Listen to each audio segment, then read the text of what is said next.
livianita. ¿Sí? Además, hablaste muy bien. Ah, pero no sabía qué decir, ¿eh? No tenía nada armado en la cabeza. Aunque parezca mentira, es un tema en mi vida, no hablo en público. Yo le escribo los discursos a todos, pero no los digo. Por ejemplo. Pasa. Sí. Pasa, ¿es común eso? Sí. No me gusta. ¿Tú vives a 58 kilómetros de Buenos Aires? ¿Cómo? ¿A 58 kilómetros de Buenos Aires? Más o menos, 60 kilómetros. 60. ¿Y cuánto te demoran en llegar? Y 1 hora y media, 1 hora y media. Y si hay tránsito... ¿Caminando? No, en micro. ¿En micro? ¿Y por qué es lento? ¿Eh? Pero ahí no tiene autopistas, sí tiene. Sí, bueno, pero 1 hora y media lleva. 1 hora y media, sí. Sí. Las autopistas son, como dicen ustedes cuando está congestionada. Taco. Bueno, ¿Y ustedes? no, congestionada. Nada más obvio. Sí, otra palabra. Tacos no se entendía mucho, pero bueno. Sí. Estamos grabando con ustedes que eran Rosario. ¿Sí? Hay muchas cosas que te quiero preguntar. Por ejemplo, tú cuando naciste en Argentina, ¿cómo era esa Argentina en la cual tú naciste? Yo nací en una ciudad que se llama Berisso, que es una ciudad de inmigrantes, y nací en el mes de agosto. Entonces mi abuelo me dice que yo había nacido en el mes de agosto. Siempre decía lo mismo, ¿no? Y yo aprendí a vivir en una ciudad donde había muchísimos inmigrantes, estaban desde la A a la Y, digamos, Yugoslavia, que ya no existe, en Berisso existe, porque hay inmigrantes que todavía son yugoslavos y se reconocen yugoslavos y no croatas, por ejemplo. Pero vivo en una ciudad donde las lenguas eran... uno viajaba en un transporte público y escuchaba hablar en polaco, en portugués, en ruso. No se entendía, pero entre ellos se comunicaba y a nosotros era como una música las lenguas que escuchábamos durante muchos años. Y había escuelas idiomáticas. Quien quería aprender las lenguas de los inmigrantes podía hacerlo. ¿Y esa especie de Babel que tú viviste en ese entonces te motivó aquí? A mí me motivó en primera instancia a hacer un rescate de las canciones y las lenguas de la inmigración. Es un libro que se llama precisamente Canciones, las lenguas y las canciones de cuna de la inmigración, que la UNESCO me lo patrocinó en el año 2010.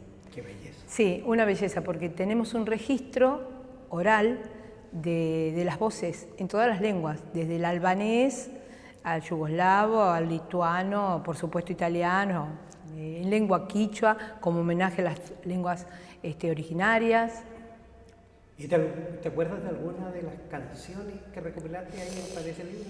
No, yo en realidad las canciones son en otras lenguas y están cantadas en lenguas madres, así que es muy difícil recordarlas. La melodía tampoco te acuerdas. No, menos todavía, yo no he oído musical poquitísimo. Pero esa no. banda sonora te Sí, hace sí, sentido en tu y vida. la musicalidad trasciende más allá de mi analfabetismo auditivo, que es no poder reproducirlas, pero tienen una musicalidad que se internan en uno y no están para siempre.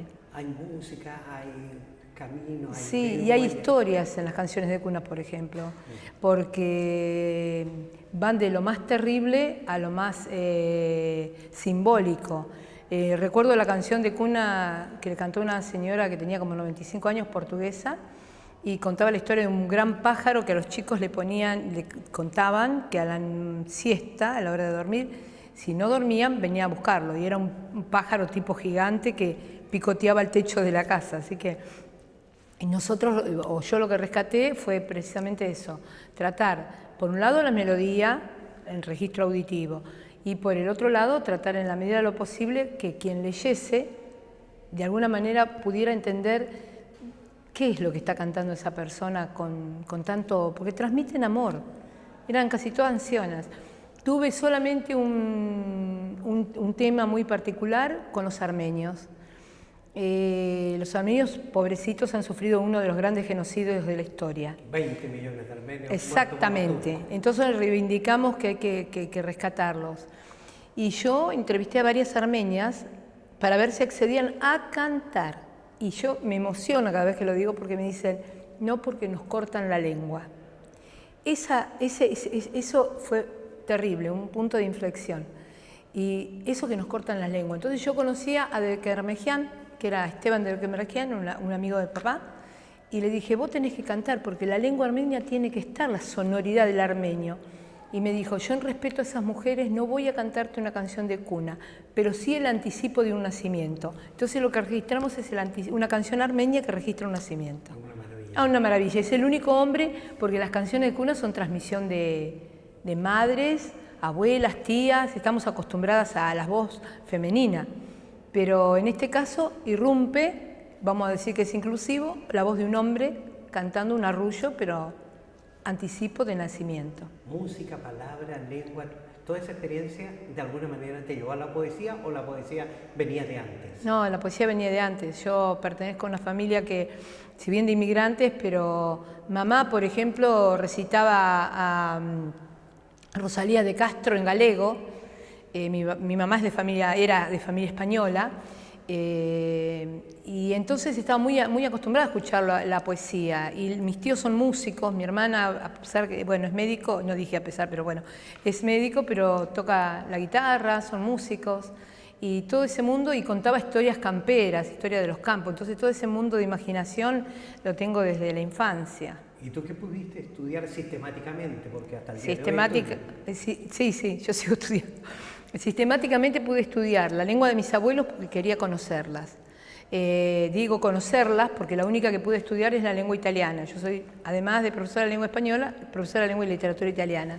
Pero lo hice por amor, porque mi abuelo nunca, como todo inmigrante, no quería transmitir la lengua. Sufría mucho, no quería. Y la lengua de mi abuela, que nació en Guipúzcoa, en Tierra Vasca, la lengua de ella fue imposible. El euskera es una lengua que no podemos, sin nada más, pero aprenderla, no, es muy difícil. ¿Y tú estudiaste en la universidad? Sí. ¿Y qué estudiaste? Lengua y literatura española y después lengua y literatura italiana. Naturalmente que tenías que estudiar eso. ¿Y por qué tú llegas a la poesía? ¿Cuál es la circunstancia que escribe, el primer poema que escribe? El primer poema que escribí, tenía 12 años y estaba en escuela primaria. ¿Ya? Y escribí un poema sobre el almirante Brown. Era un tema, como un tema dado por la maestra, y gané un concurso y nos llevaron a todo mi grado a viajar por primera vez en ferry. Pues nosotros somos una ciudad de obreros, entonces en aquellos tiempos viajar en un ferry era como ir a, no sé, a un mundo desconocido. Y bueno, recuerdo que nos dieron chocolate, tazas de chocolate, y era toda una fiesta. Bueno, y esa vez, y siempre, bueno, quizás porque todo aquello que uno no puede decir es de alguna manera, la palabra te lleva a eso, ¿no? Me pasó también, tuve esas como premoniciones, no sé cómo decirlo, pero a mí me dieron el Premio Nacional de Literatura en la Bienal 85-87, porque el Premio Nacional en Argentina estuvo por la época militar censurado, y cuando asume el doctor Alfonsín, en el 83 lo vuelve a instituir en la Bienal 85-87.